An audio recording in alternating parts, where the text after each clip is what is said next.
Well, first of all, thank you to Leandro Medrano, Luis Recaman for the invitation, and obviously to Marina Correa for making this connection in the first place.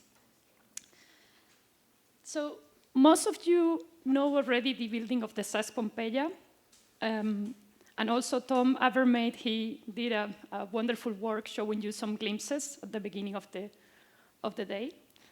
So what I will offer to you today is a theory for an inclusive space, or for designing inclusive spaces, through my interpretation of the work of Lina Bardi, of the conservation work at the SESC Pompéia. So throughout the 20th century, traditional architectural conservation practices has focused on the material side of the field, on the restoration of the material dimension of artifacts, and somehow have obviated more wider philosophical or ideological questions. So this attitude has perpetuated some hegemonic historical narratives, but also power relationships that are embedded in the built environment through their conservation. So borrowing from critical theory, from phenomenology, and from the concept of critical architecture from the architectural theorist Michael Hayes, I developed a concept of conservation that we have called critical conservation. And it's basically to say that conservation cannot be reduced to a technical task, to a material endeavor, or to aesthetic or nostalgic pursuit. Conservation should be a conscious ideological position. It should be resistant and oppositional, as Michael Hayes defined critical architecture, a non-conciliatory practice with hegemonic versions of the past. One of the noun interpretations of the work of Lina at the SESC is Bruno Sevi, is this test that is very famous, in which he described her work as a kind of aesthetic operation. And to me, it's very problematic, especially the beginning of this paragraph, in which he says, despite the ideological assumptions of the aesthetic of shock. So in a way, he's divesting her operation from the political dimension, which is exactly what I'm interested in. Looking at the letters that they exchange, Lina actually wrote to Sevi a response, and she said, we don't agree in many issues, or almost all. Yes. You believe in architecture outside political structures, and I don't. My notes are in the end political. So these are literal words of her letter. So her political consciousness comes from her life experiences. She was in Italy during World War II. She had to emigrate to Brazil because of that. And then here in Brazil, she experienced the dictatorship of the 60s, but also from her intellectual interest. She was an avid reader of Antonio Gramsci, of Marx, of Lenin, of Althusser, Benedetto Croce. So she was in this materialist critique with a particular perspective. So all these things kind of built in her mind a different approach to architecture that is not an autonomous object that doesn't respond to the circumstances in which it emerges. So the SESC Pompéia Leisure Center is a project that she developed between the 76 and the 85. And it's a reconversion of an obsolete industrial building that was a drum packaging factory, and then it was occupied by a fridge producer. It was deactivated in the 70s, and it was informally occupied by the inhabitants of the Pompéia neighborhood. So when Lina first visited this place, she saw all the activities that were already taking place. There were soccer games, puppet theater. There were children and elders who were populations that are usually excluded from public spaces. So she saw this and thought that she wanted to do some small operations, but somehow to keep the activity and the joy and the life that was already there. So the project has two phases. One was the restoration or rehabilitation of the shed, the existing industrial shed. And the other was the addition of these three new contemporary towers. And she explicitly said that her approach to conservation was not historicist. So this recovery of arches, of colonnades, of classical language, of the authority of classical language, was something that she really rejected, because she associated it with the fascist regimes that she experienced in Europe, but also with the consumerist culture of postmodernism that at the time was recovering this kind of language. The project, for those who don't know it already, it's a complex with many different functions. There is this communal space with a library. It's a space for social interaction. This is a body of water and the chimney that Tom showed before. This is an amphitheater. These are workshops where people can learn crafts. This is a restaurant cafeteria, offices, and the sport towers. And the main operation that she did was to open this axis to the neighborhood so that it became one more street incorporated to the existing fabric. And then this is another axis that she introduced as a social space for activities. So my approach to her work, I titled it Antropophagic Phenomenology because it's a particular vision of it, and I will try to unpack it, the two words separately. But basically, it's a sort of critical theory through the body. So it's a kind of embodied experience of criticality through the architectural spaces. I use the word anthropophagy because there is a kind of history of corporeal metaphors in the history of Brazil itself. From the 16th century, already the colonizers, with their exotic view of a culture that they couldn't truly understand, made many accounts of cannibalistic practices that they saw in the indigenous population. But they were, well, some were descriptions, but many were just myths, legends, fictions about it. But there was this literature being built. Then in the 20s, there was an artistic reappropriation of this work for its critical use in the arts. So it was a kind of avant-garde practice that they used to appropriate the colonial culture, then transform it and digest it and make it something more local. In the 60s, though, the conception of this word changed a little bit because the reaction was not anymore against the colonial culture of Europe. It was more against the consumerist culture that was coming mainly from the US, and there was a kind of passive reception of this culture, kind of uncritical reception. So the artists started looking at a pre-colonial time to indigenous African traditions, to rituals, music, dance, carnival, and all this, and explored the role of the body in all these cultural manifestations. So from this period is tropicalismos, bossa nova, cinema novo, all these internationally known movements. And the work of Elio Itisica, who did many different projects, but one was this kind of performance art, the parangoles, that were actually inspired in his experience in the favelas of Rio. And then he did this kind of immersive environmental art, and he titled this kind of projects supersensory objects. And with this, it's interesting that he say, what I want to do is to trigger the expressive spontaneity of that has been restricted by the daily routine. So he's trying to trigger through the experience of the work of art a kind of bodily feeling, a bodily spontaneity that was limited by your civilization. So so there were other artists from other disciplines.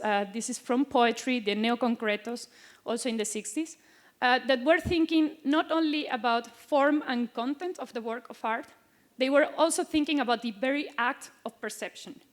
So they started placing the words as if they were constructing a space, and they were also thinking of different colors that could trigger unexpected connections of words and different paths while reading.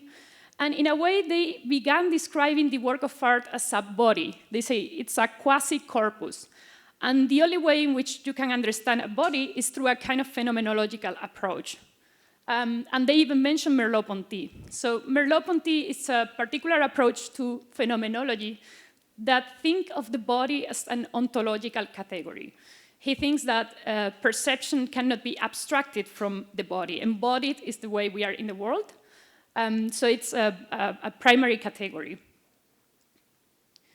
And Lina began developing these early sketches from the SESC, in which I argue that she's kind of building a supersensory architecture. It's a landscape, it's a sensorial landscape of textures, of humidity, of smells, or of noises, of colors. She's using all these architectural signs. And she even provided an inventory of plants that she was using, of vegetation, not only because of the visual qualities of these plants or because of the scent, but also because of their symbolic use in indigenous rites that she actually was knowledgeable. This is the inventory of plants. So the artist Lygia Clark, also in the 60s, developed this artistic performance in which she started thinking about the limits of selfhood and how one can feel foreign while touching oneself, and more like a continuation of oneself when touching the other. So it's a kind of embodied alterity that is totally related to what I mean when I put together anthropophagic phenomenology, this notion of disruption and alterity of the experience. So while in traditional phenomenology of Heidegger, of Merleau-Ponty, the body is the source of continuity, of spatio-temporal continuity in our experiences, what root us, what is giving us some reliability, some foundation of our experience.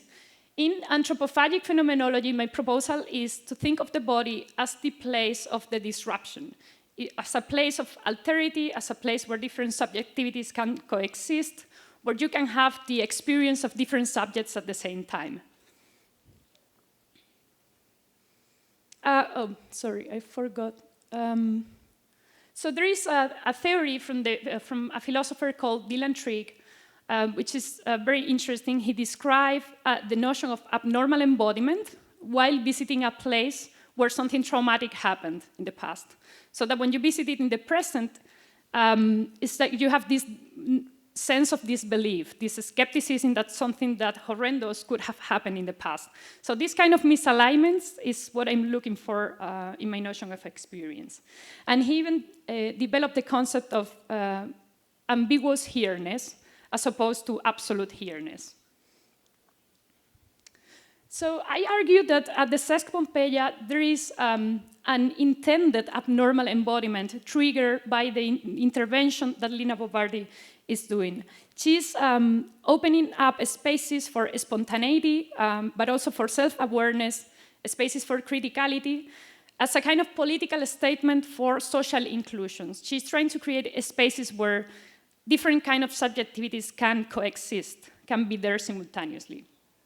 So I'm going to give two very quick examples. There are many more according to my reading of the SESC, but these are two that to me are more obvious. So Lina was knowledgeable of traditional indigenous constructions. This is a maloca, which is a indigenous hut where different families will coexist. Within this kind of diaphanous space, there are no architectural divisions in the traditional sense. There are no walls, curtains whatsoever. What we could find there are different fires that will mark the different family, the space of the different families. So in a way, I think that when she's thinking of the diaphanous space under the shed in the SESC Pompéia, she had in mind these kind of landscapes where there are no physical divisions, but still through the different activities and intensities that she introduced, she's creating these different atmospheres and sense of space. So she began thinking in the furniture plan of a kind of gathering furniture or space that then transformed into the chimney. So the fire pit is a corporeal sign, if I connect it with Merleau-Ponty, which is it's a conceptual word, but it's also an embodied experience. And it's an embodied experience that somehow marks a center, a point of gathering. And like in a house, it will be the hearth, right? It will be the root, the foundation, the center. It's a marker that actually she placed, I mean, when you are in the very entrance of the complex, you can see it. The picture is not very good quality, but I assure you, if you go there in the evening, you can test this. But you can see straight the chimney at the end of the space. So it's a marker that it's somehow directing the experience and the visit. However, even if she was very carefully placing the chimney like this, if you look at this space, the fire pit is actually a little bit offset from the axis of symmetry. And this is pretty obvious when you're inside, but also from the outside. So in a way, she's creating a center that is decentering. So there is a destabilizing quality in how she's placing the fire pit. The body of water, the pond that she introduced under the shed, is contributing to this kind of abnormal embodiment experience.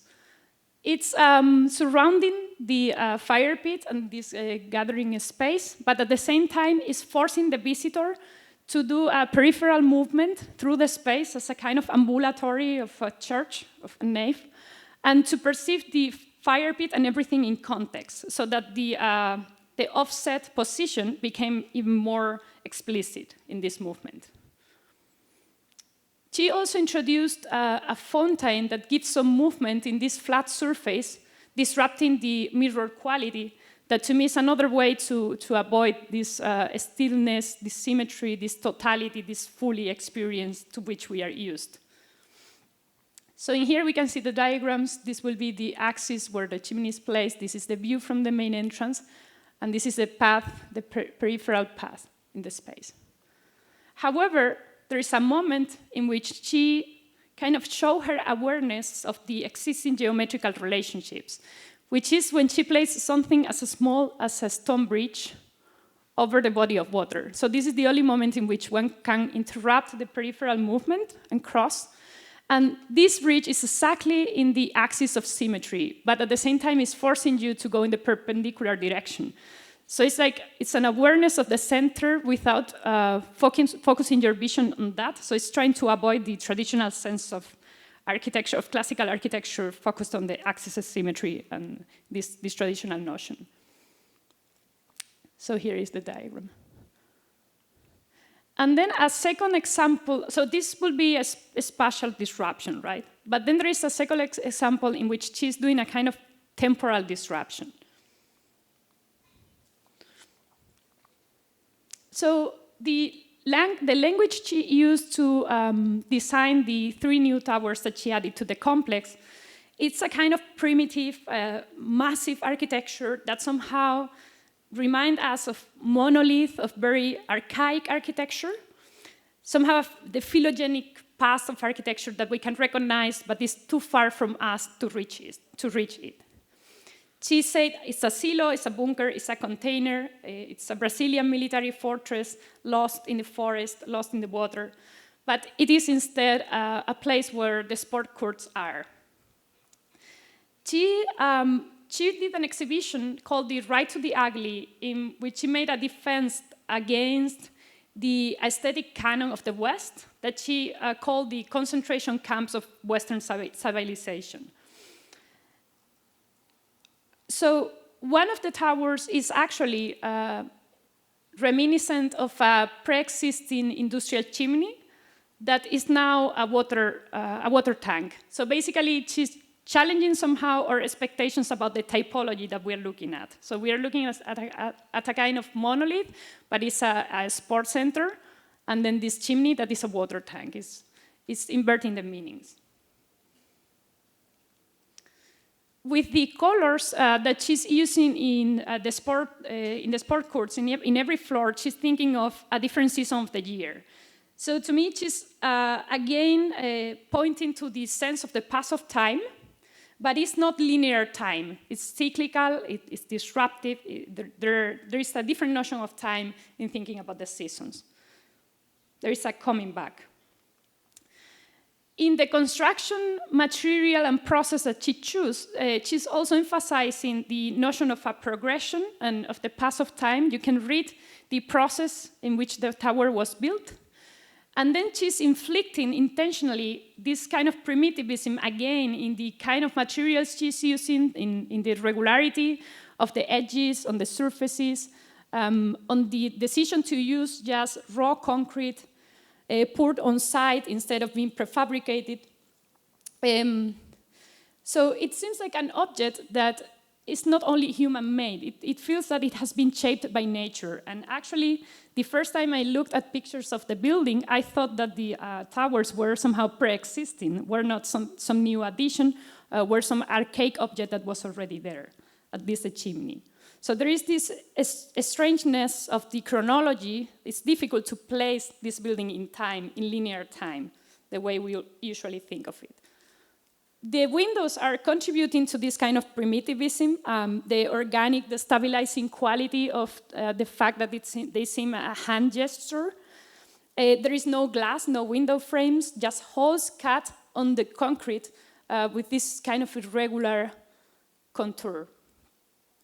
So it feels that this building is a kind of contemporary ruin. It made me think of Aldo Rossi's structure in the Modena cemetery, this cube without a ceiling, without window frames. It's a kind of contemporary ruin.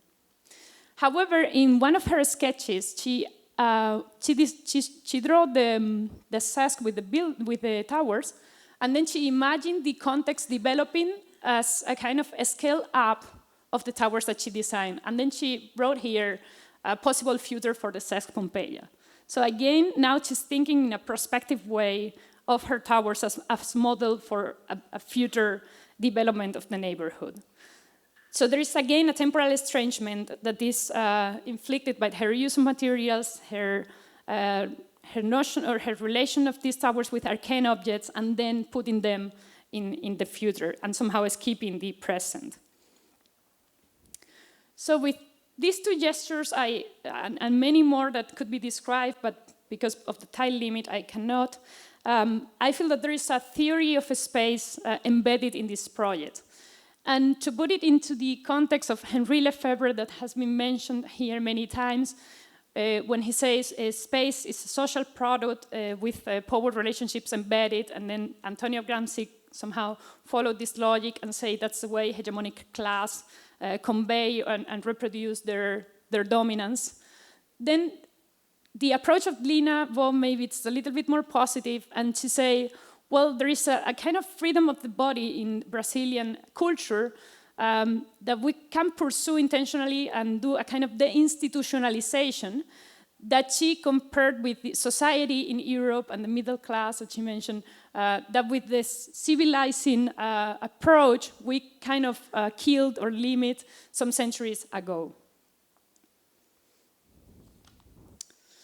So to conclude, so Bardi alters all spatial and temporal relationships, all notions of experience, in order to allow for simultaneous and sometimes contradictory bodily experience of a space, in order to avoid normative behavior and perception of architecture.